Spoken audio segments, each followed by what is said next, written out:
જ્યારે શાળા પાસે રિપોર્ટ કાર્ડ આવે છે તો આપ સૌને ખબર છે કે રિપોર્ટ કાર્ડ છે તે મુખ્યત્વે બે ભાગની અંદર વહેંચાયેલું છે. એક ભાગની અંદર એના તમામ પેટા ક્ષેત્રોની વિગત છે કે જે આપણે પ્રથમ એટલે કે ફ્રન્ટ પેજ તરીકે ઓળખીએ છીએ, અને બીજો જે ભાગ છે તેની અંદર આપણે માપદંડોની વિગત આપેલી છે. આ માપદંડોની વિગતો છે તેની અંદર શાળા દ્વારા 0 થી લઈ અને 100 ગુણની વચ્ચે એટલે કે એ રેન્જની અંદર જે કંઈ પરફોર્મન્સ છે એને આપણે એ રેન્જની અંદર દર્શાવવાનો પ્રયત્ન કરેલો છે.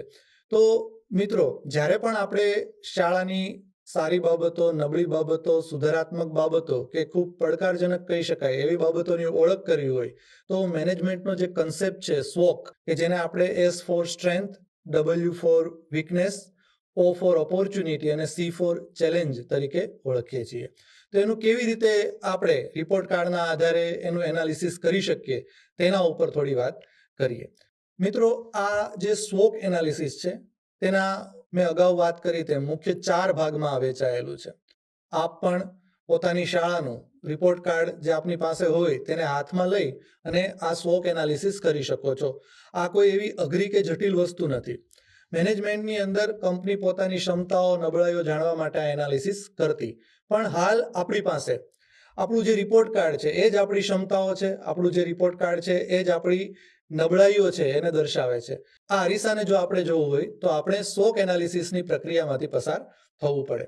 તો સૌપ્રથમ આ પ્રક્રિયા કરવા માટે તમે એક A4 સાઇઝનું પેપર પણ લઈ શકો છો. જુદા જુદા 4 પેપરની અંદર પણ આ કામગીરી કરી શકો છો. આપણને જે યોગ્ય લાગે એ રીતે આપ આ 4 મુદ્દાઓ ઉપર પોતાની એનાલિસિસની એટલે કે વિશ્લેષણની કામગીરી કરી શકો છો. તો સૌપ્રથમ રિપોર્ટ કાર્ડ હાથમાં આવે તો આપણી સ્ટ્રેન્થ કઈ છે, બરાબર, આપણી શાળાની જે ઉત્તમ બાબતો છે કે જેમાં આપણી શાળા ખૂબ સારું કામ કરી રહી છે એ સ્ટ્રેન્થ્સને ઓળખવી ખૂબ જરૂરી છે આપણી માટે. તો એની ઓળખ થાય. ઉપરાંત આપણી સામે જે વીકનેસીસ છે, આપણી શાળાની જે નબળાઈઓ છે કે કયા મુદ્દાઓમાં એટલે કે માપદંડોની અંદર, બરાબર, પેટા ક્ષેત્રોની અંદર લઈએ કે મુખ્ય ક્ષેત્રની અંદર આપણી શાળાની જે કામગીરી છે એમાં આપણને એવું લાગી રહ્યું છે કે પરફોર્મન્સ ખૂબ ડાઉન જઈ રહ્યું છે.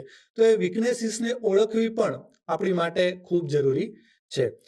ત્રીજી જે બાબત છે ઓપોર્ચ્યુનિટી, એની અંદર પણ આ જ બાબત સાથે થોડેક સંદર્ભની અંદર લઈએ કે ઘણી બાબતો શાળાની અંદર એવી હશે કે જે ખૂબ ઓછા પ્રયત્ને આપણે સુધારી શકીએ તેમ છીએ. તો એવી બાબતની પણ આપણે ઓળખ કરી શકીએ. અને જે ચેલેન્જીસ છે કે પડકારો છે કે જેમાં ખૂબ વધારે પ્રયત્નોની જરૂર છે એવી મુખ્ય ક્ષેત્રો કે પેટા ક્ષેત્રો છે કે જે ઘણા મહેનત માગી લે તેવા છે, તો એની અંદર પણ શાળા છે એ ફોકસ કરી શકે છે. તો શાળા માટે આ SWOT એનાલિસિસ છે એ એક જાતનો અરીસો, લેબ રિપોર્ટ, જે ગુણોત્સવનું પરિણામ આવ્યું છે એના આધારે એક લેબ રિપોર્ટ જેવું કામ કરી આપશે. તો મિત્રો, મેં તમને કહ્યું તેમ કે આ પ્રક્રિયા, આ પ્રવૃત્તિ આપ A4 કાગળમાં પણ કરી શકશો. આની માટે કોઈ સ્પેસિફિક સ્કિલ્સની પણ જરૂર નથી.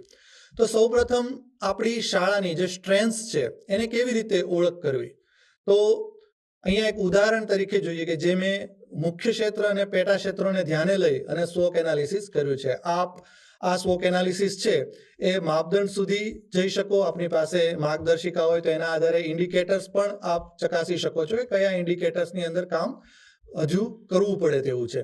તો આ સ્ટ્રેન્થ્સની અંદર એક શાળાના રિપોર્ટ કાર્ડને આધારે જે શાળાની સ્ટ્રેન્થ્સ છે આપણે જોઈએ તો એકમ કસોટી અને સત્રાંત કસોટીની જે પ્રક્રિયા છે એ શાળા માટે સ્ટ્રેન્થ્સ છે. અધ્યયન અધ્યાપનની પ્રક્રિયા છે એ પણ શાળા માટે સ્ટ્રેન્થ્સ છે. સંચાલન છે, અસરકારક વર્ગખંડ વાતાવરણ છે, યોગ, વ્યાયામ અને રમતગમતનું જે પેટા ક્ષેત્ર છે એ પણ આ શાળા માટે કહી શકાય કે સ્ટ્રેન્થ છે. અને શાળા પુસ્તકાલયનો ઉપયોગ પણ શિક્ષકો અને વિદ્યાર્થીઓ છે એ પ્રમાણમાં ખૂબ સારો કરી રહ્યા છે. તો આ શાળાની સ્ટ્રેન્થ બને છે. શાળાની અંદર જે એકમ કસોટીના ગુણ છે એની અંદર ઘણીવાર વિદ્યાર્થીઓનું પરફોર્મન્સ ડાઉન જવાથી એ શાળાની અહીંયા વીકનેસ બને છે. સત્રાંત કસોટીના જે ગુણ છે એમાં પણ આ વીકનેસ જોવા મળે છે. એ ઉપરાંત વિદ્યાર્થીઓની હાજરી છે એનું પ્રમાણ પણ ઓછું છે, ને જિલ્લાના સંદર્ભે જે શાળાની સરેરાશ હાજરી છે એની અંદર પણ શાળાનું પરફોર્મન્સ જો નીચું હોય તો એ આપણી વીકનેસ છે અહીંયા દેખાઈ આવે છે. ઉપરાંત સંચાલન અને સલામતી જેવા મુદ્દાઓ છે એ પણ અહીંયા શાળાની અંદર વીકનેસ તરીકે દેખાઈ આવે છે.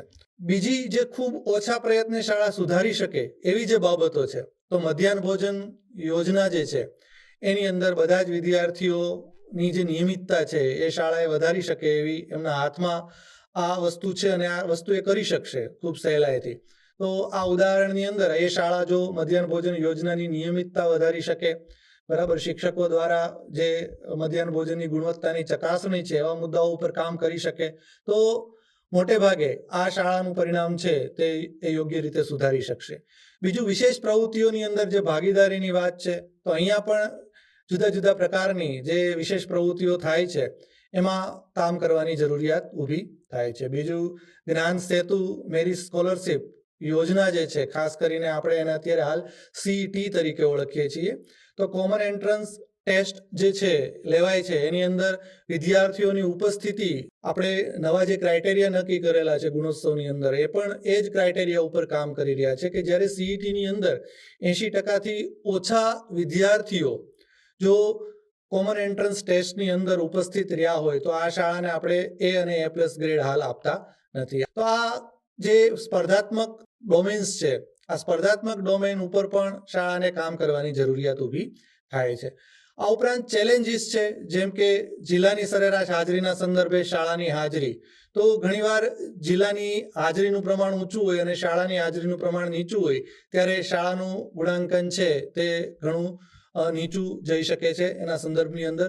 તો અહીંયા પણ શાળાએ આને એક પડકાર સમજી પોતાના શાળાની હાજરી વધારવા પ્રયત્ન કરવા જોઈએ. જ્ઞાન સાધના મેરિટ સ્કોલરશિપ યોજના છે એની અંદર પણ ઉપસ્થિતિ વિદ્યાર્થીઓની મેરિટની અંદર વિદ્યાર્થીઓ સ્થાન પામે તેવા પ્રયત્ન કરવાની જરૂરિયાત દેખાઈ આવે છે. એ ઉપરાંત રાજ્ય દ્વારા આયોજિત જે સ્પર્ધાત્મક પરીક્ષાઓ છે, NMMS પરીક્ષા છે કે અન્ય શિષ્યવૃત્તિની જે પરીક્ષા છે, ચિત્રકામની સ્પર્ધા પરીક્ષા છે, તો આ જે સ્પર્ધાત્મક પરીક્ષાઓ છે તેમાં પણ શાળા જો યોગ્ય ફોકસ કરી અને કામ કરે તો એની ગુણવત્તા છે એની અંદર સુધારો થઈ શકે એમ છે.